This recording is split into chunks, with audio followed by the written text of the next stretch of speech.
Welcome to Through the Rough, a place where real-life people share the real-life experiences that have shaped us into who we are today. Welcome back to the story of Matt's 30-year journey through Texas law enforcement, Part 4.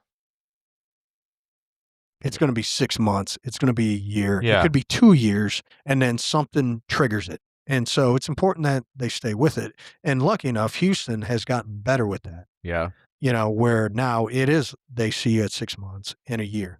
You know, you have to go check up. Now, a lot of it might just be just checking the box. Yeah. Yeah, I'm fine. You know, they don't really put, because if the guy's not receptive to it, or girl, you know, if they're not receptive, and also they changed it to where it's a critical incident. It's not just shooting involved in itself. It's critical incidents of you coming on, like a guy I worked with, Harvey, you know, when the city of Houston flooded, the whole city flooded. Yeah. And Harvey, they got tasked with the body recovery of a family that drowned in a minivan. The HFD wouldn't go down there, nor would the body people go down there. So they had to go down there. A family? A family, kids, and they drove off into the floodwaters.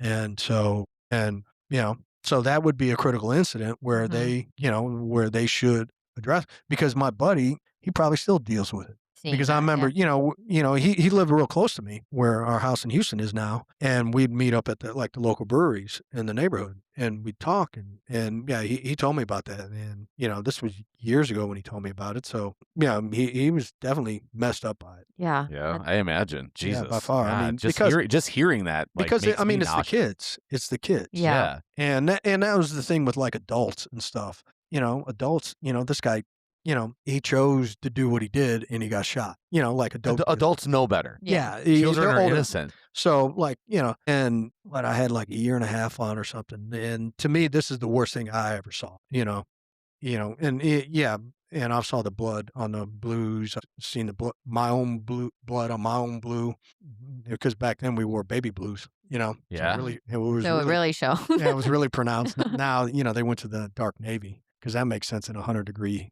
humidity city. Polyester still, though. Yeah, with that blazing hot sun, you know.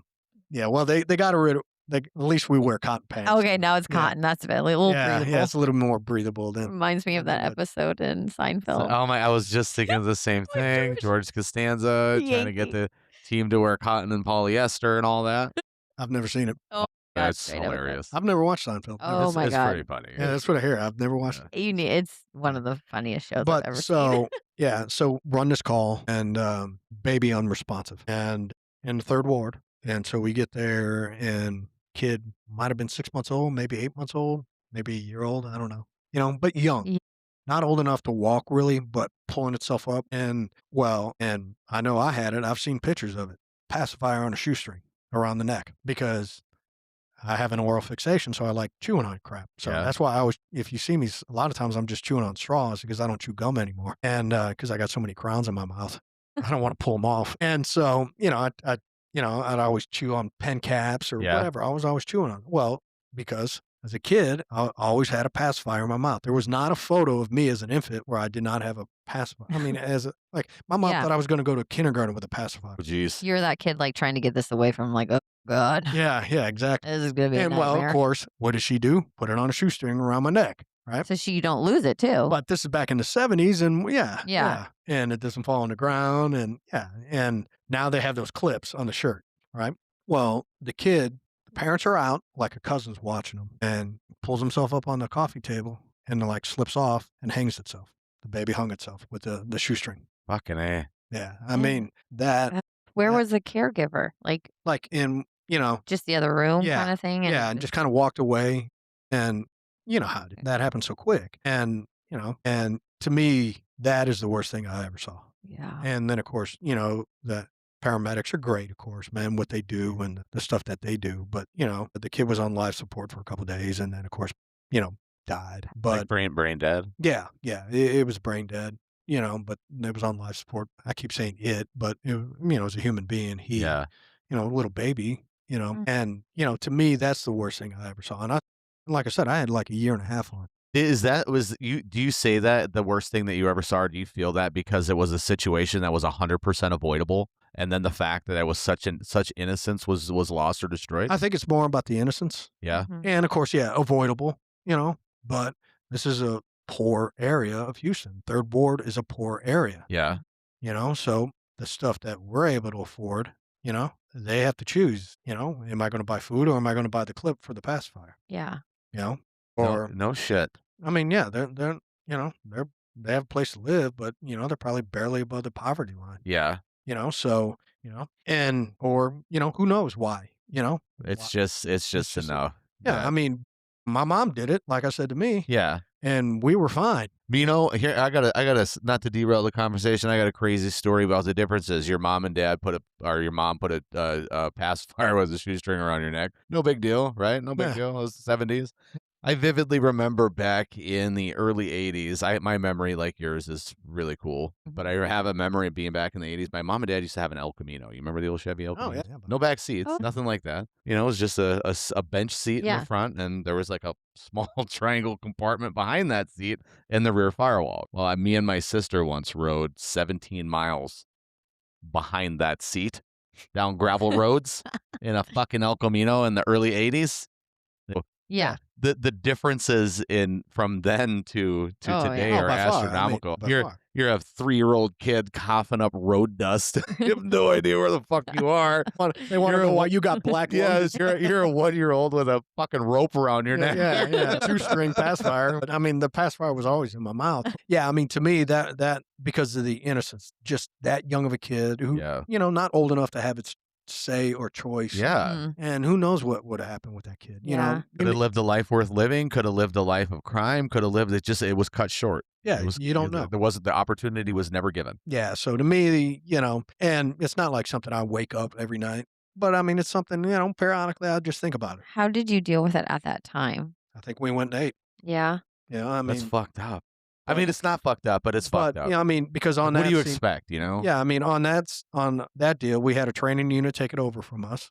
Because it's a good call for training purposes. Yeah, and then on something that homicide, I think, made the scene because, and it's not like it was an intentional. Homicide comes on to just investigate the situation. Yes, and see if there's criminal negligence or anything like that. Yeah, and also with a baby, you want to make sure you have a seasoned pro. And back then, our homicide was top notch, man. Yeah, it was so good. And one of my dad's old partners was there, and highly respected, a guy that I worked for right before I retired, who came out of homicide, went to narcotics, and then he was a HIDA director, highly respected. I wish I would have met that guy way sooner in my career, especially as a supervisor, to base how he was as a supervisor. Yeah. But, just highly respected. Our homicide back then was top notch. If you look at like a department, like your department or any department for that matter, do you think it's kind of like where you say they were top notch, right? In your department, I don't know. I might not be using this terminology right when I say department. It may be precinct, right? Where you've got different departments within a precinct. Is that how it works? Well, I mean, we don't have precincts. Okay. So we just have divisions. Okay, so your vision. Yeah, in your division, you've got a homicide in that division? No. Or homicide is its own division. Okay. Like South Central, it's its own patrol division. Narcotics is its own division. Robbery is its own division. Burglary and theft is its own division. So, but all these different divisions make up the whole. What do you mean the whole? Like you say, like our team, we had a really good homicide team. Well, for homicide, so if it was a homicide, but each division, that's Houston homicide. Yeah, but each division makes up the whole department, so to speak. Yeah, like homicide responds to the city. They're not like assigned to like South Central. Yeah, okay. They respond to all of that. Yeah. Now to get to that was me establishing, the hierarchy framework. But like, can you compare it to like say like a football team where you've got an all-star quarterback with an all-star by far. I mean, center? It's just like anything else where you're going to have your all-stars and then you're going to have your scrubs who ride the bench. Yeah. By far. And it's just like and same with where I worked, Was I an all-star? I don't know. I thought I was a really good officer. Yeah. I went out there and I put a lot of good people in jail, and I put a lot of people in jail. Put good people in jail? Well, yeah. I mean, when I say good, good arrest. I totally ginned them. Quality arrest. Yeah, I mean, like good crooks. Yeah. But I worked with some all-stars, I mean, like, man, I wish I was like him because they just they could do it. Like Mhm. there's one guy, man, he could find a stolen What do you mean? stolen car. Really? He's good at finding stolen cars, which is car chase. And most of the time it was a car chase. So he was always in chases. Yeah. So we're like, hey man, you're gonna stir a stolen up today? And he's like, hey, we'll see. And because hey, we want a good car chase. It's been a while. And That's nuts.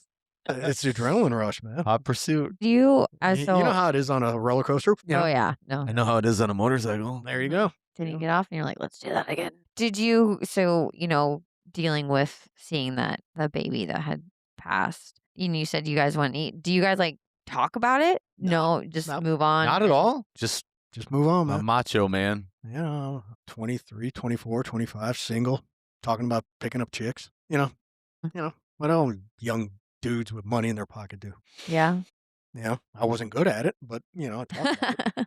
That's crazy. Yeah, and then of course me and my buddy who got shot, we always would meet up with a couple other classmates, and at a different station, we'd meet halfway and eat in the middle of the night and stuff like that. And well, one of them, he was Asian, and his parents owned a few convenience stores. Yeah. And when did we have, like maybe 2-3 years on? I forget. I think he had 3. I think it was in 1997. Well, he's in one of his parents, and a guy hijacked it and ends up killing him. By hijack, you mean Robs it. rob it? Yeah. And killed him, Old. my classmate. Okay, the robber killed your classmate. Yeah. And now he wasn't in a uniform or anything. He was there, He was just visiting his parents' store. Yeah. And so, he Wow. ends up killing him. So I have a classmate who, and they carried him in line of duty for it because I think, once they talked to that guy, once they arrested him and stuff like that, again, Asian, typical, Asians prey on their own culture. It was an Asian guy robbing an Asian store. Really? Yeah, man. Dude, I've never heard of this before in my life. Oh, yeah, by far. Because it's a lot of the Asians, they keep it in-house. Like that criminal enterprise, so to speak. And a lot don't call, Mm. because there's the mistrust of the police. Yeah. Because of where they might have came from, Vietnam, China, Just those complete cultural differences. Yes. Yeah. And so it's not uncommon. Well, so I don't know how, I think he said something like, hey, I'm an officer and we're going to catch you, and then the guy killed him. So they carried him in the line of duty because, so yeah. So in 3 years, I had a classmate shot. Then I had my other classmate killed, and Doesn't this at 3 years in, you've got fucking friends are dying around you. Like Yeah. it's still like, when do you check your own mortality? Are you still young and dumb and full of cum and fucking got a yeah. gun in your hand and police chases and thinking I'm still the baddest dude around. yeah, Yeah. I do judo, motherfucker. Yeah. And by that time I stopped, but I was Yeah. like, I still know more than him. Yeah. And, because I was on nights and, I should have stayed in it, but I didn't, but, You should have stayed in it. Should have stayed in nights. judo. Oh, Judo. judo. Okay, Yeah. I mean, But you're and- back in it now. aren't Well, you? yeah, Jiu-jitsu. Yeah, we do jujitsu as a family. A far more superior sport than judo, to my understanding. It's different. Jiu-jitsu is like It really all about came- submission and stuff like Well, that. I isn't it? mean, judo. The thing with judo, it all came from Japanese jujitsu. Oh, judo is a form of jujitsu. I don't know It all- shit about martial And so arts, the guy who I'm not created into it. judo was a guy named Higoro Kano. Created judo, and took like all the throws and stuff from Japanese jiu-jitsu Okay. and created judo. And then, so when I started in judo, it was like 50% standing and 50% on the ground, where we'd work on pins and arm Mhm. bars and chokes. Well, then it kind of changed where they thought it's not a real popular sport here. And so they were like, well, how can we make it more popular? Well, nobody it's boring to watch people on the ground. They want to see people flying through the air, right? Because wrestling's big, right? Yeah. And well, that wasn't the case. Look how big jiu-jitsu is. So, but yeah, no, so I knew arm bars and chokes and, All I know about judo is through the Hillbilly Ninja. Judo chop. If you Austin guys Powers? don't know the No. Hillbilly Ninja, I'm telling you, anybody listening to this, you gotta Google this guy.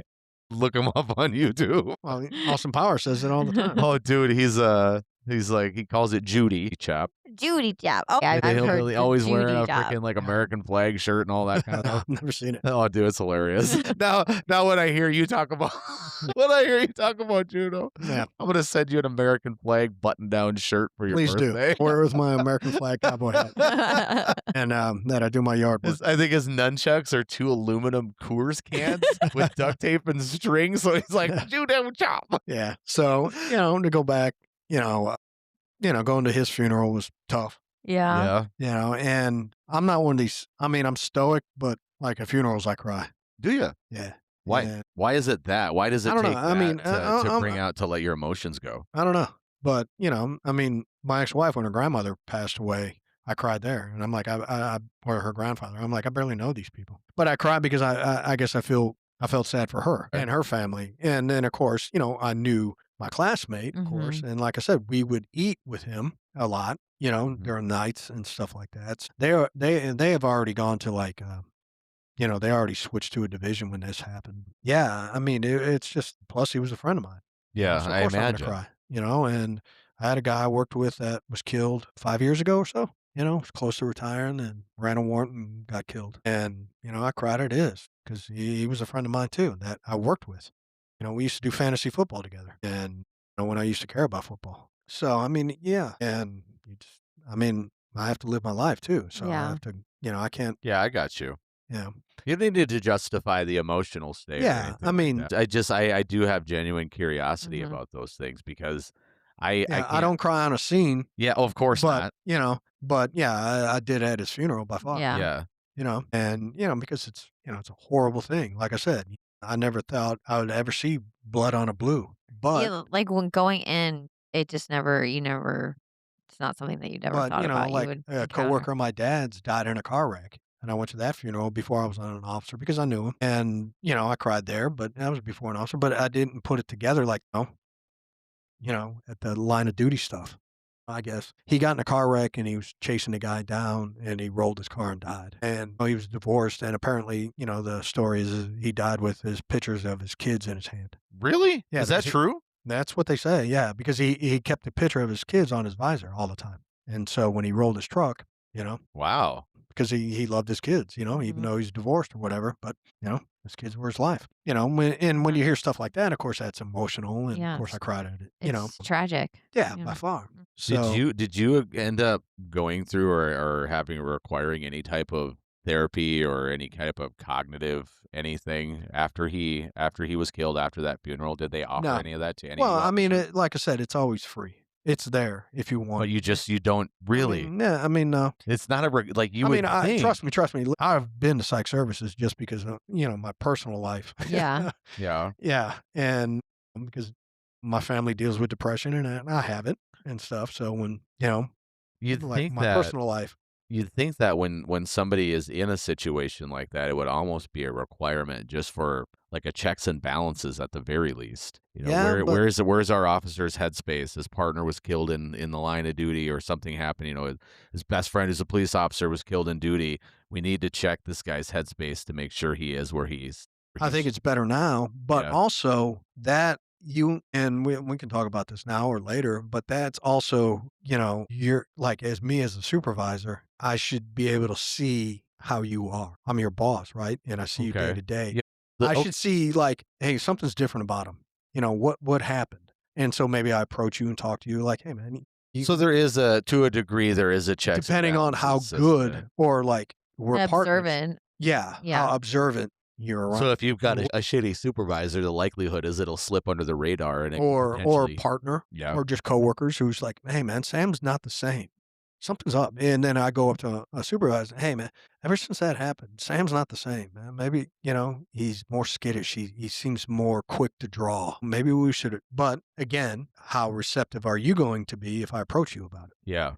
You're not going to get the help if you're not receptive. Yeah. Yeah. Yeah. If you're Yeah. forced, You can't force that on yeah, anybody. and if Yeah. you're forced to go and you don't want to be there, it's Now you're not going to be all resistant as shit. Yeah. And that could potentially create its own problem. Exactly. So, it's definitely a thin line to walk in recognizing it and approaching it and trying to address it. I think that's interesting. I don't think other people who live day to day have even the slightest idea or even put any thought or afterthought into that in police officers' lives and all that shit and trauma and drama that they go through on a day-to-day basis. And let's just get one thing straight. It's just, I'm talking from my experience Yeah. by far. Firemen any first responder Yeah, it Oh, has yeah. to deal has with to this deal with shit. critical incidences, and the trauma that can be developed from that. Yeah. So yeah, this applies. I mean, firemen. Like I said, my buddy with the car that where the family drowned during Harvey, where the fire department wouldn't go down and retrieve the bodies, and then of course the body car, we're not doing that, so they had to do it. And they're like, Somebody has to do it. It has to be done, and it's and gonna so be it, ugly it for got that guy. dumped on them going down into the bayou embankment and pulling them out of the car and putting them on the gurneys and taking them up. But so yeah, like I said, this is stuff not just because police in general, it's any first responder who deals with critical incidents. I think it's a good little segue for this, but you being in that position, now retired, step back, you got 30 years experience in this. If you could say to anybody, like even like a husband or a wife to a first responder or a police officer, what is something that's relatively simple to overlook that if you pay attention to that, it's a good sign that now's the time to take action? If they withdraw, Elaborate on withdrawal. so a guy that worked for me got in a shooting, killed a guy, and we could talk about this now if you want. Sure, yeah. He gets in a shooting, kills a guy, and I saw it. And like I tell him, I told him years later, man, I failed him as a supervisor because I saw him. Because the one thing about, when I was over the gang task force down there in Southeast, I always worked close with my squad because when I was on attack unit as an officer, we worked close as a squad. We didn't just go do our own thing. We did sometimes, but we ran as a squad. You might be in a cool car spotting for us, and then we're jumping out of our marked cars chasing the dope dealers. What's a cool car? Just a plain car. Yeah. We called them cool cars. Like an unmarked car? Yeah, an unmarked. Okay. Yeah, just a normal car. It's cool, man. I gotcha. cool car. I don't know how they came up with it. I mean, that's an old head. Like Yeah. I said, a lot of the words I use are old heads that I got from my dad. Yeah. So who knows what they call them now? Yeah. These youngsters, they don't know what they're saying. That guy. Old And bastard. so, and he gets in a shooting, kills a guy, and I see it. He's definitely skittish. He's definitely more apt to pull his pistol out on scenes that maybe, I'm not going to say he shouldn't have, because what you view is how you viewed it. And if you felt you had to have your pistol out because of whatever you felt that threat was there to help, but I was like, maybe, but he was really close with the other tax sergeant. And so I talked to him about it. And I was like, maybe you could approach him because you know him Yeah. better, and stuff. And it kind of fell through the cracks. And, years later when we were talking, and he told me, he goes, he withdrew from his family, that like he would go home and, he would go to his parents' house on the weekends, and he goes, I stopped doing that. I just didn't want to be around him because of the shooting. Why? Just because of the PTSD he was dealing with from it. Because he killed somebody. Well, I know, but Yeah. like why withdraw from them? It was just how he just was withdrawing. Yeah. And it just wasn't his parents particularly. He was withdrawing anyways. All together. Yes. So you say skittish. Like, Elaborate on skittish. Like what is skittish Just- versus not skittish? well, in like that I said, he was situation? quicker to pull his pistol. He Yeah. seemed, definitely a little more scared, Defensive, more almost? defensive in a sense of, like, Yeah. yeah, just like I'm saying, skittish. He was just like more Okay. nervous. Okay. Yeah. Okay. And then would pull the gun out. And was quicker. it enough to where when you see it, obviously it's a trigger warning or a red flag Yeah, warning? I should have been more proactive on it. But like I said, I went and talked to the other sergeant who I thought might have approached it better because he knew him better. Yeah. But I should have, as his boss, like, hey, man, I'm seeing this. Maybe we should go talk to some people about, what's going on. But he did it on his own. He recognized it because like I said, I told him, after he promoted up years later, we'd bump into each other, and he came to my wedding and stuff like that. And I told him that. I was like, dude, I failed you as your boss. I saw that you weren't the same. And and he's like, no. He's like, no, you did fine. He goes, I saw it and I took care of it myself. I went to psych services and I went, and that's how I knew he was withdrawn from his parents and stuff like that. Yeah. What advice do you have for a first responder or an officer who's going through something like that? That's right now they're putting that macho masculinity or female masculinity or whatever you want to call it. They're putting that macho bullshit in front of it. It's important to recognize it. And it's, the macho thing is, if you really want to be macho, dude, about it, is you're the one that's going to go and get help. That's the more macho thing because you're doing something else that nobody else is doing. Against the rift. Yeah. Yeah. to me, that's how you look at it. I never had a problem going to psych services. Like I said, I'd go because of my personal life, and so if I felt like I was having issues because of work life, I'm going to win, and mine was my personals. Was it hard for you as an officer to keep the two completely separated, or does it ever?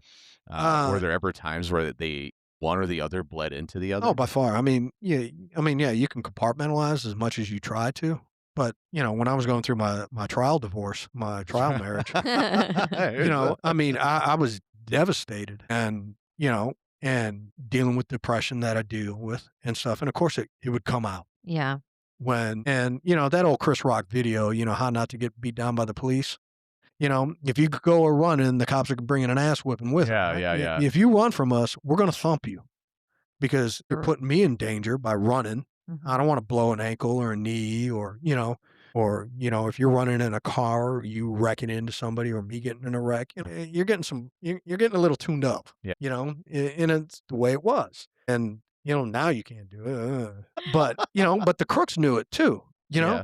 They knew if I run, I'm going to get an ass whooping if they catch me. Yeah. And then it was done. And that's the thing is as soon as those cuffs were on, it was done. It was when the cuffs are on and you're still thumping them, that's where the problem is. Yeah. Unless, this guy's unconscious, he ain't handcuffed, and you're still kicking him in the head, But, so, yeah, I just lost my train of thought. Sucks being old, man. It's all right being an old man. He got it on his own. Yeah, recognize and like I said, I think the macho thing is you do it on your own. Man. You recognize it because they'll, hey, man, you don't need that. You can do it on your own. Oh, man. The macho thing is I need, admitting that you need help. I can't. Yeah, you admit it. To me, that's more being a man. I agree. Yeah. I really do agree with you. Yeah. Was there ever stigma on the force about people going to psych? Or, would people be like, oh, God, you went to psych. What are you doing? So psych services has always been off-site.